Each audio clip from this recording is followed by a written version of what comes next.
The avoidant has spent the entire relationship maintaining careful distance, withdrawing when intimacy deepens, creating space whenever connection threatens their defended position. They have taken the super empath's presence for granted, assuming that no matter how many times they pull away, no matter how consistently they withhold emotional availability, no matter how deeply they retreat into their protective isolation, the empath will remain. The avoidant has built their entire relational strategy on a foundation they never consciously examined: the belief that the empath's capacity for understanding, patience, and unconditional presence has no limit. The avoidant has tested this assumption repeatedly, pushing boundaries to see how much distance they can create before consequences arrive, and each time the empath has absorbed the withdrawal, has made space for the pattern, has continued offering presence despite receiving minimal reciprocation, then something shifts that the avoidant never anticipated. The empath does not leave with the dramatic exit the avoidant expects and knows how to dismiss. They do not depart with anger the avoidant can use to justify their withdrawal, or with pain the avoidant can minimize as overreaction. The super empath simply becomes unavailable in ways that mirror the avoidant's own patterns, withdrawing their emotional investment with the same quiet finality the avoidant has demonstrated countless times. The empath stops pursuing, stops hoping, stops investing energy in someone who has shown through consistent behavior that they cannot provide what relationship requires. This departure triggers something in the avoidant that their defensive structure has no mechanism to manage. The person who was supposed to wait forever has stopped waiting. The presence they took as permanent has withdrawn. The understanding they exploited has reached its limit. The avoidant begins experiencing destabilization that intensifies as they recognize that the super empath is not temporarily creating space, but has genuinely released them and moved forward. The super empath was never supposed to actually leave. The avoidant's entire relational strategy has operated on the implicit assumption that certain people will tolerate infinite amounts of emotional unavailability without reaching a breaking point. The super empath, with their extraordinary capacity for understanding, patience, and compassion, represented exactly this type of person in the avoidant's psychology. The avoidant recognized early in the relationship that the empath possessed qualities that differentiated them from previous partners: deeper emotional maturity, greater capacity to hold space for the avoidant's wounds, more profound understanding of attachment patterns and their origins.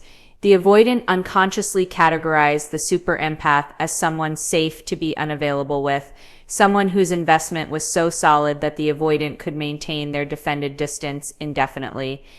The avoidant's withdrawal patterns throughout the relationship functioned as unconscious testing of the empath's limits. Each time the avoidant created distance, each period of reduced communication, each instance of emotional unavailability served a dual purpose: managing the avoidant's own discomfort with intimacy while simultaneously confirming that the empath would remain despite the avoidant's limitations. The empath's consistent return after each withdrawal, their continued patience despite repeated disappointment, their maintained hope despite accumulated evidence that the avoidant could not provide reciprocal presence, all of this confirmed the avoidant's belief that this person would never actually leave. This belief allowed the avoidant to maintain their defended position without facing consequences that might motivate change. The avoidant could withdraw whenever intimacy triggered their defenses, secure in the knowledge that the empath would still be there when the avoidant briefly returned.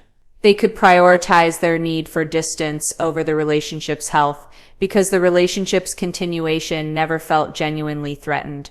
The empath's extraordinary capacity became the avoidant's psychological safety net, the guarantee that allowed them to remain defended without losing connection entirely. The avoidant also interpreted the empath's patience as confirmation that their own limitations were acceptable, that their emotional unavailability was not actually problematic. If the empath, with all their emotional intelligence and self-awareness, continued choosing to stay despite the avoidance patterns, then perhaps those patterns were not as damaging as others had claimed. The avoidant used the empath's continued presence as evidence that their defensive structure was reasonable, that others who had left simply lacked the empath's capacity for understanding and acceptance. The avoidant never considered that the empath's staying reflected the empath's own wounds and excessive tolerance rather than validation of the avoidant's behavior. When the super empath actually leaves, this entire psychological structure collapses. The person who was never supposed to reach their limit has reached it. The presence that felt permanent has withdrawn. The understanding that seemed infinite has ended. The avoidant experiences profound disorientation because the foundational assumption organizing their relational approach has been proven false. They discover that even someone with extraordinary capacity for patience and understanding will eventually stop accepting emotional unavailability. That even the most compassionate person will ultimately choose themselves over continued accommodation of someone else's defended limitations. This recognition triggers panic in the avoidant that exceeds what they experienced when less patient partners left. Previous departures, while uncomfortable, confirmed the avoidant's narrative that others wanted too much, that relationships inevitably become suffocating, that their withdrawal was justified response to unreasonable demands. The super empath's departure cannot be fit into this narrative. The empath asked for nothing excessive, demanded nothing unreasonable, wanted only the basic emotional presence that healthy relationship requires. Their leaving forces the avoidant to confront that their defensive patterns, not others' excessive expectations, create their relational failures. The avoidant begins experiencing frantic energy that their defensive structure has no mechanism to manage. They feel compelled to reach out despite their typical comfort with distance, to pursue despite their usual withdrawn position, to attempt connection despite their defended preference for space. This impulse contradicts everything in the avoidant's relational approach. The avoidant has organized their psychology around being the person who withdraws, who needs space, who maintains distance. Suddenly finding themselves in the position of pursuer creates cognitive dissonance that destabilizes their entire self-concept. The avoidant's panic intensifies as they recognize that their usual strategies for managing relationship endings do not work with the super empath's departure. Typically, the avoidant handles breakups by minimizing the relationship's importance, by focusing on the relief of escaped pressure, by quickly redirecting attention toward other pursuits or people. These strategies fail with the super empath because the avoidant knows at some level they cannot fully suppress that this relationship was different. The empath saw them clearly, understood their wounds, and still chose to invest in connection with them. The avoidant cannot minimize someone who knew them so thoroughly. They cannot pretend relief when they feel grief. They have no practice managing. The avoidant also cannot quickly replace what the super empath provided because what the empath offered was not the surface level connection the avoidant typically settles for. The empath provided genuine understanding, consistent patience, and authentic care that penetrated the avoidant's defenses in ways that felt both terrifying and profoundly nourishing. The avoidant has never encountered this combination of qualities in another person and unconsciously understands they are unlikely to find it again. This recognition creates desperation that overwhelms the avoidant's typical defended detachment. The avoidant begins acting in ways that contradict their entire established pattern. They initiate contact they would normally avoid. They express vulnerability. They typically suppress. They pursue connection they usually withdraw from. These behaviors emerge not from genuine transformation, but from panic at losing what they never valued adequately while they had it. The avoidant experiences what others have felt throughout the relationship, the desperate desire to maintain connection with someone who seems to be slipping away, and discovers that this position is far more uncomfortable than their familiar defended distance.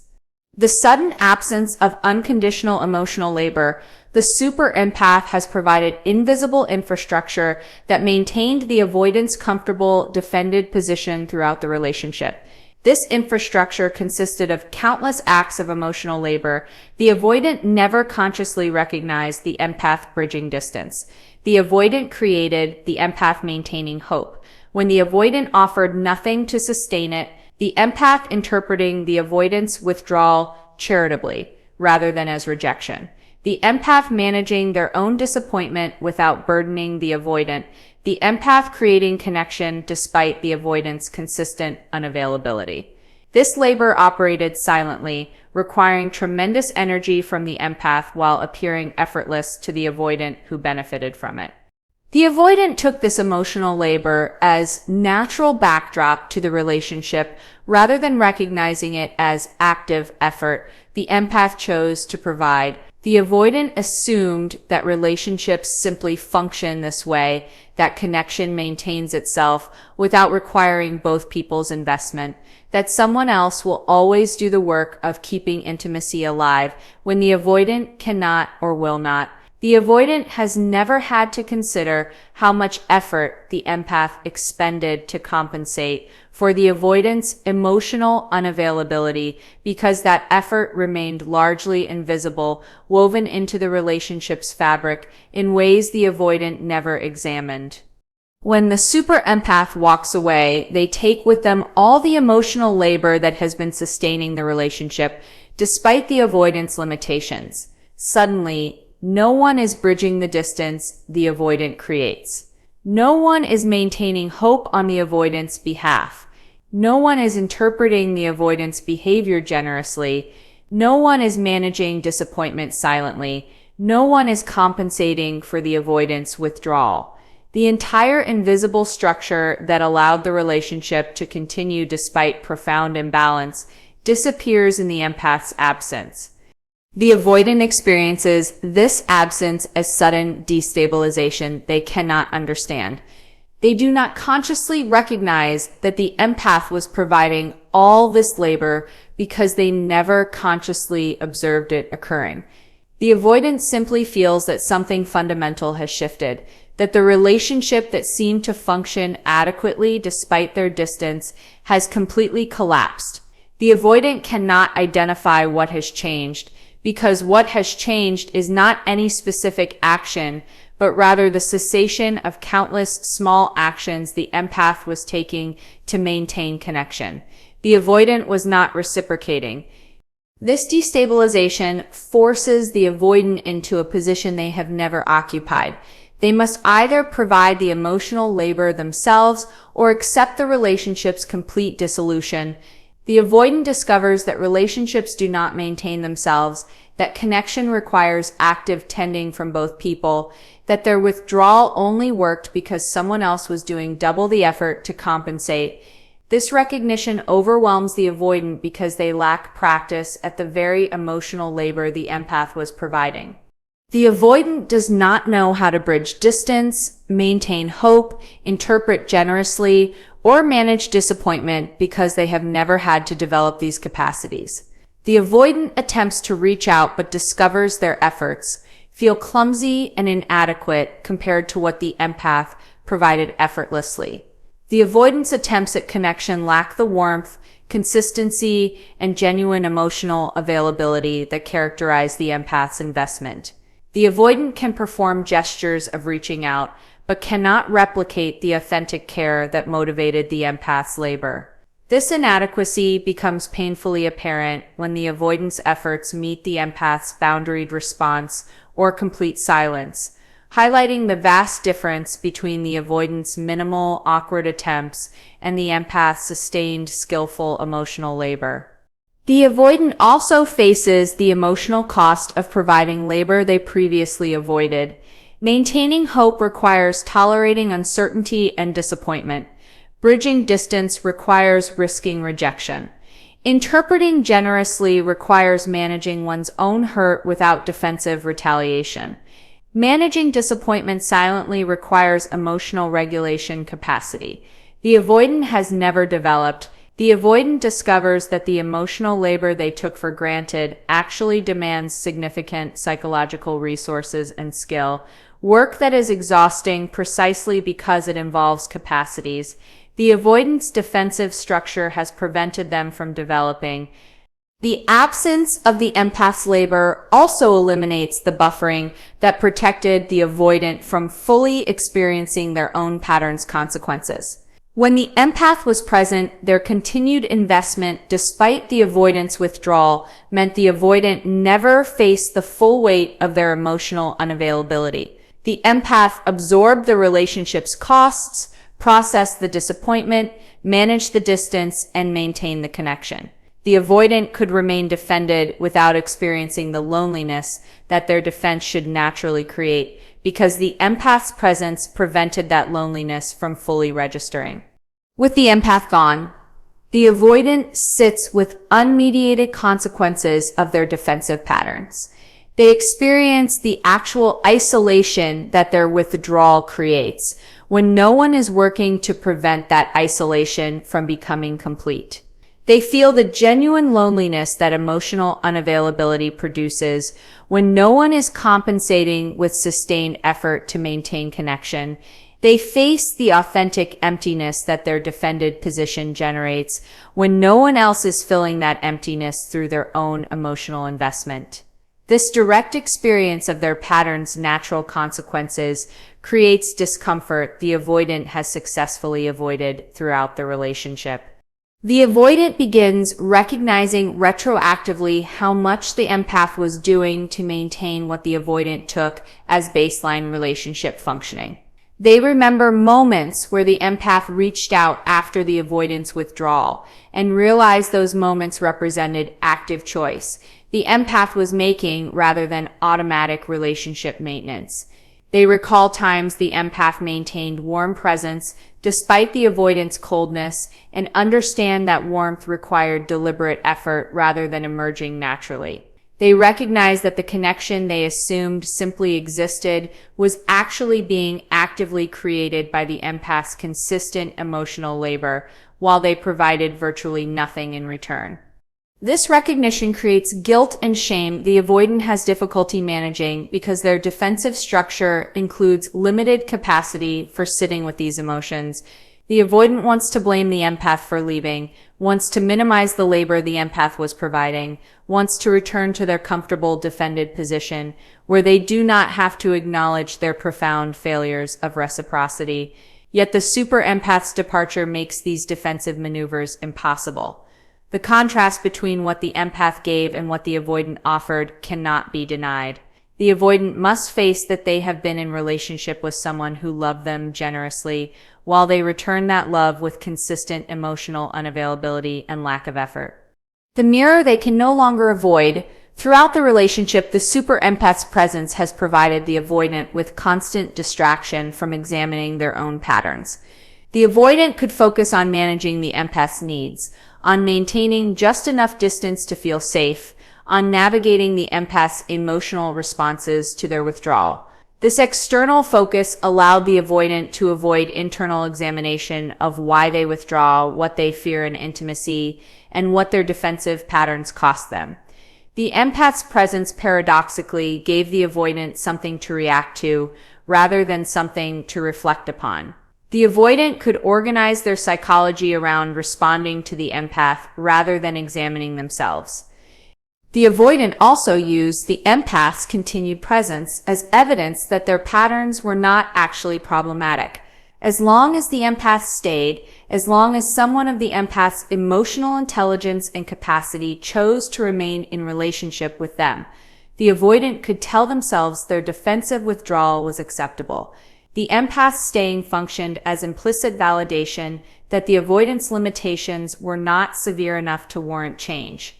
The avoidant could point to the relationship's continuation as proof that they were capable of partnership, that their emotional unavailability was not a fundamental issue requiring examination or transformation.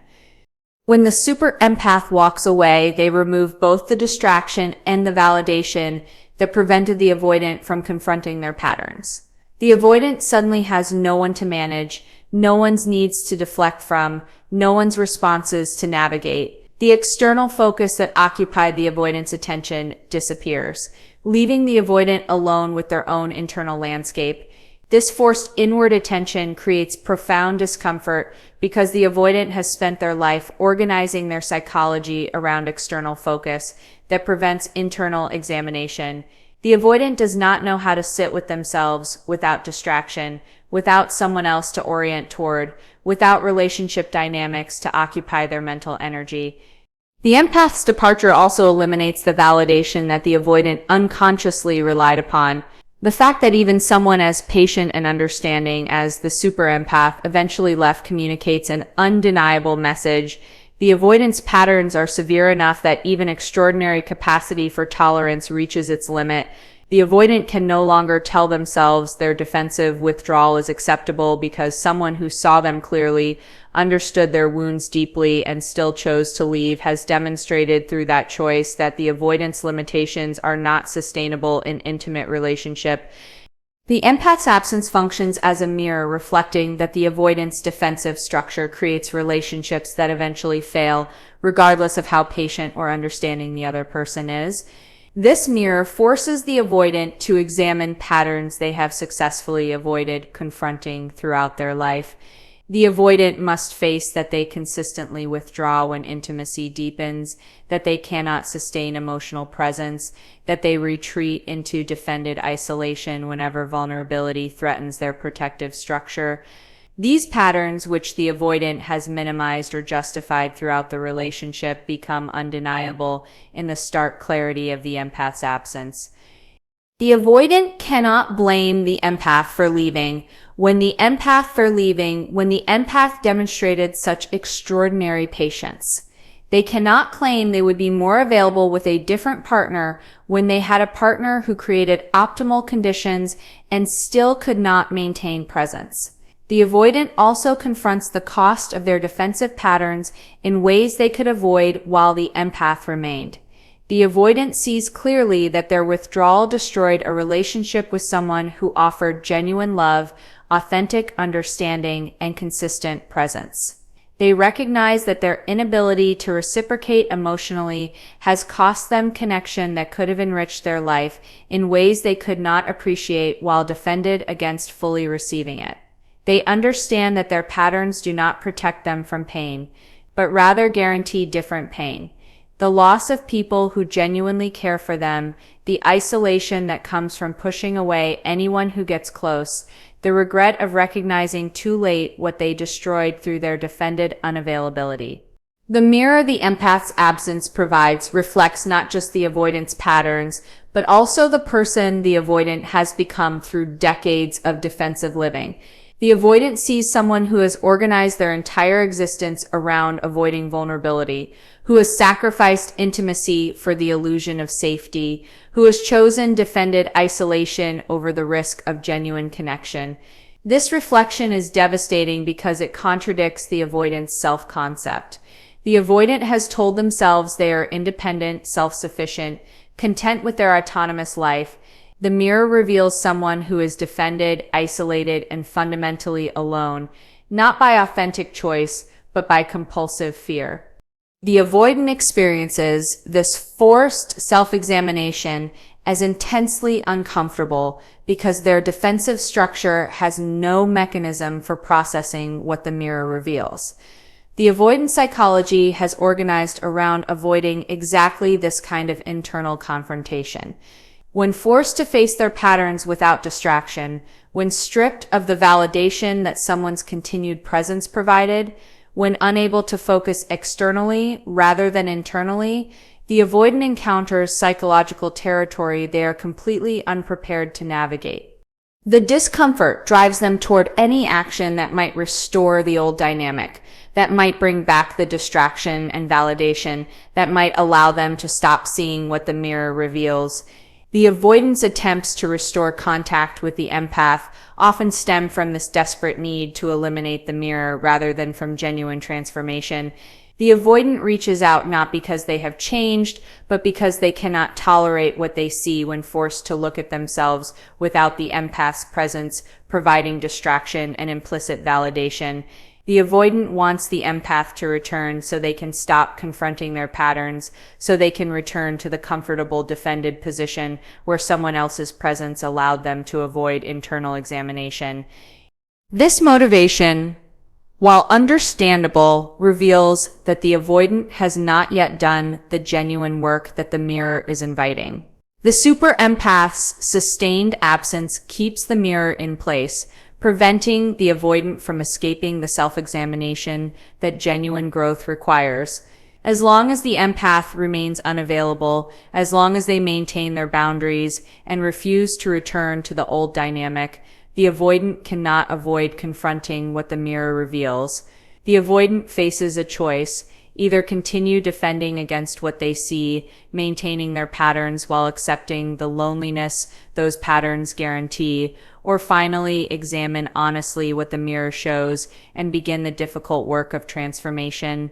The mirror does not judge, does not condemn, does not demand. It simply reflects what is, forcing the avoidant to decide whether they will continue avoiding their reflection or finally face what they have been running from their entire life. The irreplaceability they never acknowledged. The avoidant has moved through relationships with the underlying assumption that people are essentially interchangeable, that if one person leaves, another will eventually appear to fill the same role, that the particular individual matters less than the function they serve in the avoidant's defended life. This belief has protected the avoidant from fully valuing any specific person because attachment to irreplaceable individuals creates vulnerability the avoidant cannot tolerate. The avoidant has convinced themselves that their partner's unique qualities are not actually unique, that what one person provides another could provide equally well, that relationships are essentially fungible arrangements rather than connections between specific individuals whose particular characteristics create irreproducible dynamics. The super empath's specific qualities have created a relational experience fundamentally different from what the avoidant has encountered with others. Yet the avoidant has not consciously acknowledged this difference. The empath's combination of deep emotional intelligence, extraordinary patience, genuine understanding of attachment wounds, and capacity to hold space for the avoidance patterns without losing themselves represented a rare confluence of characteristics. The empath could see the avoidant clearly, including their defenses and limitations, while maintaining a compassionate perspective that recognized those defenses as adaptive strategies rather than character flaws. This level of sophisticated understanding is exceedingly uncommon. The empath also possessed secure enough attachment to avoid becoming anxiously enmeshed with the avoidance patterns while having enough capacity for patience to remain present through the avoidance withdrawal cycles. This balance, secure enough to maintain self while patient enough to allow space for the avoidance defensive needs, represents a narrow band of attachment capacity. Most people either lack the security to avoid becoming destabilized by the avoidance withdrawal or lack the patience to tolerate the avoidance patterns long enough for trust to potentially develop. The super empath occupied this rare middle ground where they could be both boundaried and generous, both self-possessed and accommodating. When the super empath walks away, the avoidant begins attempting to replicate what they lost, only to discover that the empath's qualities cannot be found easily or perhaps at all in new partners. The avoidant encounters people who have some of the empath's characteristics but lack others. They meet patient people who lack emotional depth. They find understanding people who lack boundaries and become anxiously attached. They discover emotionally intelligent people who lack patience for the avoidance patterns. Each new connection highlights through contrast what the super empath uniquely provided, the complete package of qualities that created space where the avoidant could be defended without facing immediate consequences. The avoidant's attempts to replace the super empath with someone similar reveal the avoidant's continued misunderstanding of what created their destabilization. The avoidant believes they need to find another person with the empath's patience and understanding so they can return to their comfortable defended position. The avoidant does not recognize that the super empath's departure itself signals that no one, regardless of their capacity, will indefinitely accommodate emotional unavailability.